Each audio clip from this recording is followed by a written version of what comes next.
Hi, this is Mrs. Young, your Avon High School librarian, and today we're going to be talking a little bit about online databases and reliable resources. I'm actually going to have a series of videos that will show you how to use or locate reliable resources to use for your classes. I know you can Google, but we're going to be looking at where those scholarly resources are that the library pays for you to have access to. So enjoy the video. Hope you learn something, and your teachers will be expecting you to use these resources in your classes. When we think about where to get reliable resources, it's really important for us to go to places where we know that are reputable, that don't have bias to them. And so I'm going to show you one of the things that we have in the library that are called online databases. And those databases you cannot get to by going to Google. And so let me just show you how we get to them. I'm on the Avon High School website here.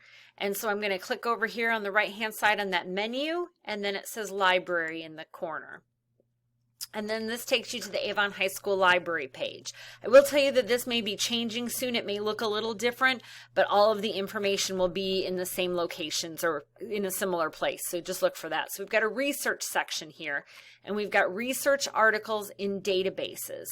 And again, we can't get to those by Googling. The library pays for you to have access to them. They are fact-checked by a bunch of librarians sitting in a room somewhere. That's what I like to think anyway. And they are fact-checked by people who know the content, know what it's all about, and they make sure that there's not anything that's going to be wrong in them because they know that you're using them for classes. And so as we scroll down, you can see that there's different areas. So we've got general research, and I'll mostly be talking about that. But you can see we also have controversial issues. These are two good ones if you're looking for like specific viewpoints on things. We've got Literary Reference Center, which will have about books and things that you might be reading. We've got a history section, a science section, and then there's a little testing practice that's online if you want to do that as well. But I'm going to focus over here in this general research side. So this research in context is a really, really good place to start if you're looking for information. And so I'm going to click on it, and you can see that there's a search. I do want to show you one thing. I'm going to go back to that library page. At the very top of this, it says click for passwords for databases. What it's going to do is when you click on that, it's going to take you to a Schoology page. It might ask you to log in, but that Schoology page you should all have access to, and that's going to tell you what the usernames and passwords are if you need them. That is really important because if you either have a personally owned laptop, so not a school laptop, you may need to use these passwords at school. If you are at home, you definitely need to use them because, again, we pay for you to have access to them. So we've got to make sure that they're really, really good. So I am just going to type in here William Shakespeare. Notice I just type in Shake and it pops up with a heading, so I can click on that. And it will have a ton of information. So there's a read more section, so you can read more. This is kind of like an overview. It gives you background information. What's nice about that is if you're searching on Google and you come up with a topic, when you start looking for that, you could have all different types of things that are going to be on your topic, but there's nothing that kind of gives you background information or a good overview. And this does do that. So there's your overview.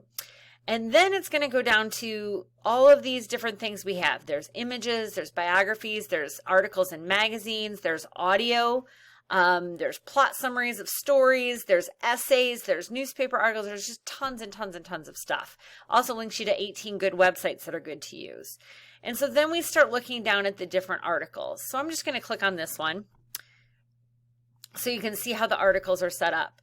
First of all, it will read it to you. So if that is helpful to you to listen to it while you're reading it, that's a good thing to do, and you can listen to that. You can increase the font size. You can put it into a different language if you need it to. You can download it so you can save it for later. You can upload it to your Google Drive or your OneDrive. All of those are available to you. And then, of course, you would read the article. On this side, there's going to be related topics. So that might be other things that you want to look at. And then I'm going to scroll all the way down. This is a really, really long article. Longer than you need, right? But here are the source citations done for you. And what's really nice about the source citations is your teachers, especially in high school, are going to be asking you to do works cited pages or keeping track of your resources that you're using. And instead of having to worry about typing it up right and how do you do it, you just select it and then you copy it. I'm just going to do a Control C, or you could right click on it, copy it, and then you could put that into a Word document. So that makes it super easy for you to be able to do all that. Also, look, your citations up here, so you can locate it this way. Download print is here. You can keep a link to it so you can look at it later, or you can even do highlights and notes and see, these are the good parts that I want to read, and it saves it and will print those for you as well. So going back to that list of databases, let me scroll down a little bit. We also have virtual reference ebooks. These are books that are literally, they're just like books, but you're going to access them online.